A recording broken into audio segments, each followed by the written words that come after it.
और बात करते करते अचानक ही उसका सिग्नल चला जाता है, इसीलिए उसका फोन डिस्कनेक्ट हो जाता है। और तभी मौली सामने से देखती है कि एक आदमी उन्हीं की तरफ चला आ रहा है। और जब ये ध्यान से देखते हैं तो इन्हें पता चलता है कि ये कोई इन्फेक्टेड इंसान है, यानी कि ये ज़ॉम्बी है जो इन्हें मारने के लिए इनकी तरफ लगातार बढ़ रहा होता है। इसीलिए निक अपनी गाड़ी से गन निकालता है। उसी वक्त उसका मोबाइल भी नीचे गिर जाता है और अब वो ज़ॉम्बी के ऊपर गोलियां चलाता है, जिस वजह से ज़ॉम्बी नीचे जमीन पर गिर जाता है। ये दोनों बहुत खुश होते हैं कि इन्होंने ज़ॉम्बी को मार दिया, लेकिन अब भी वो जिंदा होता है। निक एक और गोली चलाता है, लेकिन ज़ॉम्बी को कुछ नहीं होता और अब निक की गन में गोलियां भी खत्म हो चुकी है। इसीलिए मजबूरी में इन दोनों को एक बार फिर से कार में वापस बैठना पड़ता है, जिसके बाद ये ज़ॉम्बी का यहाँ से जाने का इंतजार करते हैं। लेकिन ज़ॉम्बी इन्हीं की गाड़ी के चारों तरफ है, क्योंकि वो इन्हें मारना चाहता है। यहाँ रात हो जाती है, लेकिन ज़ॉम्बी अब भी इन्हें इनकी साइड विंडो से देख रहा होता है। दरअसल निक से सबसे बड़ी गलती ये हुई होती है कि उसका मोबाइल गाड़ी के बाहर गिरा हुआ है, जो वो अंदर नहीं लाया था, और अब इन्हें मोबाइल को हासिल करना होगा। ये गाड़ी की लाइट जलाते हैं और देखते हैं कि ज़ॉम्बी आसपास नहीं है। इसीलिए मौली चुपके से कार से उतरती है और जल्दी वो मोबाइल तक पहुंच जाती है। पर तभी वो देखती है कि उस ज़ॉम्बी ने निक के ऊपर हमला कर दिया। वो जल्दी से गाड़ी से अपना सामान निकालकर इस जगह से भाग जाती है और अगली सुबह कवरेज आने के बाद वो निक के उस दोस्त को कॉल करती है जो एयरफील्ड पर उनका इंतजार कर रहा है, जो उन्हें यहाँ से निकाल सकता है। मौली उसे बताती है कि शायद उसे पहुंचने में थोड़ा वक्त लग जाए, उसे उसका इंतजार करना होगा। वो गुस्से से मौली का फोन डिस्कनेक्ट कर देता है और अब मौली को आगे का सफर पैदल ही तय करना होगा। पैदल का जो सफर होता है वो 36 माइल्स का दिखा रहा होता है और वो तय करती है कि वो उस जगह किसी भी हालत में पहुंचेगी और वो पैदल ही आगे बढ़ चलती है। कुछ घंटे चलने के बाद वो देखती है कि कुछ प्लेन्स वहां से उड़कर जा रहे हैं। इस बात से मौली हताश हो जाती है, क्योंकि वो समझ जाती है कि अब एयरफील्ड तक जाने का कोई फायदा नहीं है, क्योंकि प्लेन यहाँ से निकल चुके हैं। वो फिर भी आगे बढ़ती रहती है और रात को एक जगह आग जलाकर बैठ जाती है, जहाँ बैठे बैठे वो अपने बेटे को भी याद कर रही होती है। और तभी उसकी आंख लग जाती है। इतने में वहाँ पर एक ज़ॉम्बी आता है जो उसके ऊपर हमला करता है, लेकिन मौली किसी तरह से अपना सामान उठाकर उस ज़ॉम्बी के ऊपर हमला करके वहाँ से एक चट्टान के ऊपर चली जाती है, जहाँ पर ज़ॉम्बी नहीं आ पाता। सुबह होने पर वो देखती है कि ज़ॉम्बी अब भी उसके आसपास ही है। वो किसी तरह से अपना सामान लेकर वहाँ से भागने लगती है। ज़ॉम्बी अब भी उसका पीछा कर रहा होता है,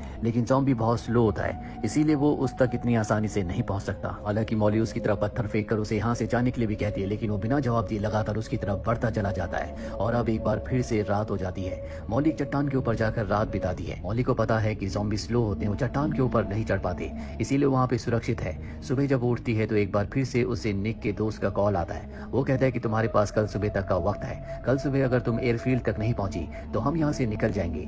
इसका मतलब ये है कि अब भी उसके पास एक मौका है कि वो यहाँ से निकलकर अपनी जान बचा सके। मौली एक बार फिर से अपना सफर शुरू करती है। वो ज़ॉम्बी अब भी लगातार उसके पीछे आ रहा होता है। मौली का खाना पानी सब कुछ खत्म हो चुका है, इसीलिए उसकी बॉडी डिहाइड्रेट होती है और यहाँ पर गर्मी बहुत ज्यादा है। वो रुक भी नहीं सकती, क्योंकि अगर वो रुकी तो ज़ॉम्बी उसके ऊपर हमला कर देगा। और मौली बहुत ज्यादा थक चुकी है। थकान की वजह से उसकी आंखें बंद हो रही होती है और तभी सामने से एक बहुत बड़ा तूफान आ जाता है। वो ज़ॉम्बी के साथ उस तूफान में फंस जाती है और जब उसे होश आता है उसकी आंखें खुलती है। वो देखती है कि सड़क के पास से एक गाड़ी गुजर रही है। वो उन्हें आवाज देती है जिसमें से दो आदमी बाहर निकलते हैं। वो सबसे पहले मौली को पीने के लिए पानी देते हैं। इनमें से एक का नाम टेड और दूसरे का नाम जेसन होता है। मौली उन्हें बताती है कि उसे एयरफील्ड तक जाना है, तभी वो इस देश से बाहर निकल सकती है। ये मौली को गाड़ी में बिठाते हैं। मौली देखती है कि उसका बैग उसके पास नहीं है। वो कहती है कि शायद मेरा बैग वहीं पर गिरा होगा जहाँ पर मैं बेहोश थी।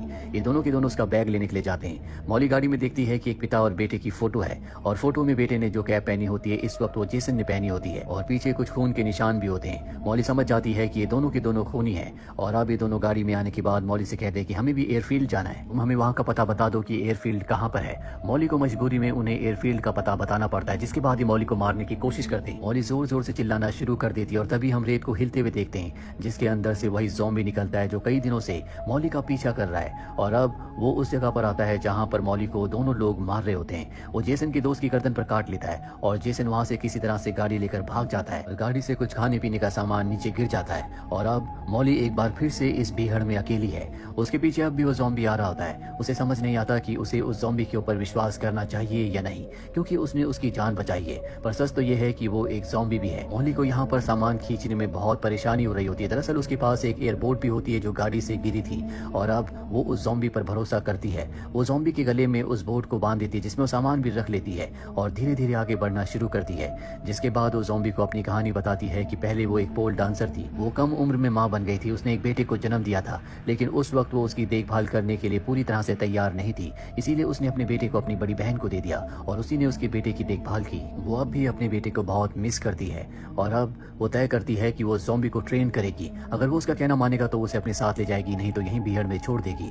और जल्दी वो ज़ॉम्बी उसका कहना मानना शुरू कर देता है। ये दोनों के दोनों हाईवे तक पहुंच जाते हैं, जहां पर मौली अब गाड़ी का इंतजार कर रही है ताकि जल्द से जल्द वो एयर बेस तक पहुंच सके। और तभी कुछ कुछ मिलिट्री की गाड़ियां आती है, वो ज़ॉम्बी को छुपा देती है क्योंकि उसे पता है कि अगर सोल्जर्स ने ज़ॉम्बी को देख लिया तो वो उसे मार देंगे, और खुद वो गाड़ियों के आगे खड़ी हो जाती है, जिसके बाद सोल्जर्स उस पर गन तान देते हैं। मॉली कहती है कि मैं इन्फेक्टेड नहीं हूँ, मैं पूरी तरह से ठीक हूँ, और तभी वो ज़ॉम्बी बाहर निकल जाता है, जिसे देखकर सोल्जर उस पर गोली चलाने लगते हैं, लेकिन मॉली उन्हें मना करती है। फिर भी एक सोल्जर उसे गोली मार देता है, जिसके बाद उस ज़ॉम्बी को बहुत गुस्सा आ जाता है। मॉली उसे शांत करने की कोशिश करती है, लेकिन इसी बीच वो ज़ॉम्बी उसकी उंगली पर काट लेता है, जिसका मतलब ये है कि वो जल्द ही इन्फेक्टेड हो जाएगी। पर इससे पहले कि इन्फेक्शन उसकी पूरी बॉडी में फैलता, वो भी एक ज़ॉम्बी बन जाती। वो अपनी उस उंगली को काट देती है, और अब यहाँ से एक बार फिर से वो ज़ॉम्बी के साथ आगे बढ़ना शुरू कर देती है। ज़ॉम्बी अब बहुत ज्यादा थक चुका है। तभी मॉली अपने सामने देखती है जहाँ पर उसे एयरबेस दिखता है, जहाँ से वो इस देश से बाहर निकल सकती है, जहाँ पर निक का दोस्त उसका इंतजार कर रहा है। ज़ॉम्बी इतना ज्यादा थक चुका होता है कि वो वहीं सड़क पर लेट जाता है। मॉली को पता है कि वो बहुत ज्यादा दर्द में है, उसे मुक्ति देनी होगी, इसीलिए वो ज़ॉम्बी को मार देती है और यहाँ से अकेले आगे बढ़ती है। जल्दी वो निक के दोनों दोस्तों तक पहुंच जाती है, जहाँ पहुंचने के बाद अब वो मेक्सिको आराम से जा सकती है, जहाँ पर ज़ॉम्बीज नहीं है। लेकिन यहाँ से मेक्सिको के लिए निकलने से पहले वो लॉस वेगस अपनी बहन को कॉल करती है, जहाँ पर उसका बेटा भी है।